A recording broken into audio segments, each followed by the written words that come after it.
Sa spécialité. Je me tourne vers vous, David. Nous allons parler des lanceurs d'alerte sur Internet. Oui. Alors, pour résumer, ce sont des anonymes qui, sur les réseaux sociaux, dénoncent quoi? Les dérives, des abus, pour que le grand public soit sensibilisé, c'est ça, à ces dérives? C'est ça. En fait, finalement, ce sont des gens qui ont accès à certaines informations et qui vont vouloir enrayer, effectivement, les dérives orchestrées par les personnes puissantes ou les groupes puissants. Alors, pour exemple, Erin Brockovich, qui avait effectivement fait en sorte que l'eau soit potable à nouveau dans l'état dans lequel elle vit aux États-Unis, Edward Mannings, Edward Snowden, voilà, il y a plein de gens comme ça qui se disent je vais révéler au grand public des dérives.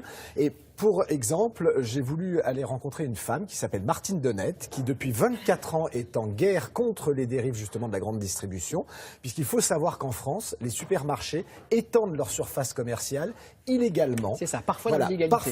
Pas parfois, très souvent. C'est-à-dire qu'ils ont une autorisation pour une surface donnée et finalement ils vont faire un centre commercial qui va être beaucoup plus important. Au passage, ça va tuer le commerce de proximité. Mais plutôt qu'un grand discours, je vous emmène rencontrer Martine Donnette et son combat. Edward Snowden, Chelsea Manning, l'association de lutte contre la maltraitance animale L214, ou encore Martine Donnette et son mari Claude Diot sont ce que l'on appelle des lanceurs d'alerte.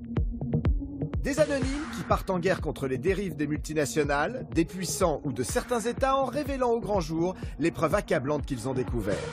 Pour Martine et Claude, le combat est envers les centres commerciaux qui tuent volontairement le commerce de proximité en étendant leur superficie illégalement sans permis de construire. Mon combat a démarré suite à mon propre dossier. Moi, j'ai acheté un magasin dans la galerie à Vitrolles. Et quelques années après, j'ai été en procédure et dans le cadre de ma procédure, les plans de la galerie marchande ont disparu.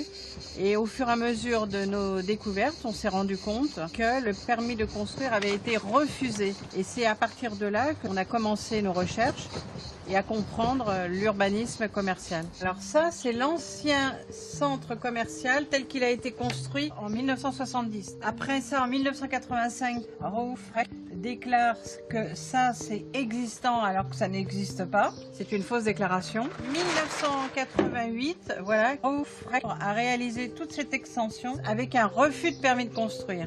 Le centre commercial de Vitrolles a obtenu 40 000 m² de surface de vente. Aujourd'hui, ils sont à 55 000 m², dont 15 000 qui n'a pas été autorisé. Concrètement, quand vous allez sur Marignane, Gignac, Vitrolles, vous pouvez constater l'incidence catastrophique que ça a eu sur le commerce de proximité de la zone de chalandise.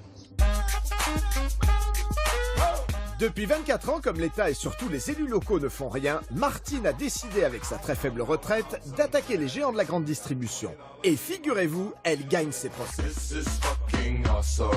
Si l'État allait rechercher les infractions de la grande distribution, ça représenterait plus de 418 milliards d'euros. Et ça permettrait de relancer le commerce de proximité et la petite agriculture. Ils ont les moyens de faire les procédures, ces gens-là. Mais nous, on n'a pas les moyens. Si on veut récupérer l'argent, il faut que le peuple s'en mêle. Ça n'est pas que notre affaire, monsieur. L'affaire des 418 milliards, c'est à tout le monde. 418 milliards d'euros non perçus par l'État. Et des géants de la grande distribution qui continuent d'agrandir leurs centres commerciaux en dépit de toutes les règles de sécurité environnementale et des interdictions administratives. Sans les preuves que Martine et Claude ne cessent de dévoiler et sans les actions juridiques qu'ils ne cessent de mener, tout cela resterait bien enfoui dans les méandres du pouvoir. Et la question qu'on a envie de vous poser, David, est-ce que le travail de Martine et de son époux porte ses fruits? Alors, le travail de Martine et de son époux porte ses fruits, puisque effectivement, ils arrivent à faire condamner les enseignes. Simplement, il y a un problème derrière, c'est que les élus locaux qui devraient appliquer la sentence, finalement, laissent couler. Donc, je vais vous donner un exemple. Dans le dossier qui est là, en face de vous, Damien, il y a 418 milliards d'euros de condamnation des grandes surfaces, des groupes commerciaux. Personne ne va chercher cet argent. Wow. Personne.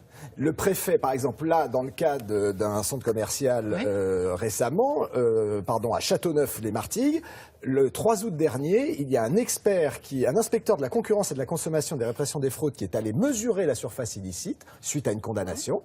Eh bien, aujourd'hui, l'expert a dit effectivement, ils sont dans l'égalité. Eh bien, aujourd'hui, plus rien n'avance. Ils sont dans l'illégalité. Ils sont dans l'illégalité, plus rien n'avance. Voilà, un autre exemple, pareil, à Marignane, un autre cas où effectivement le préfet devrait faire appliquer la loi, il ne fait pas appliquer. Donc, et on termine avec ça, David. Donc ça veut dire qu'il y a trop d'enjeux économiques à la clé. Alors il y a trop d'enjeux économiques à la clé, les emplois. politiques ne bougent pas puisque, bon voilà, on sait qu'effectivement leur Ils veulent se faire réélire. Ils veulent se faire réélire. Simplement, le problème face à tout ça, le combat de Martine et de Claude est très utile parce que à côté de ça, le commerce de proximité ferme à cause des surfaces qui s'étendent.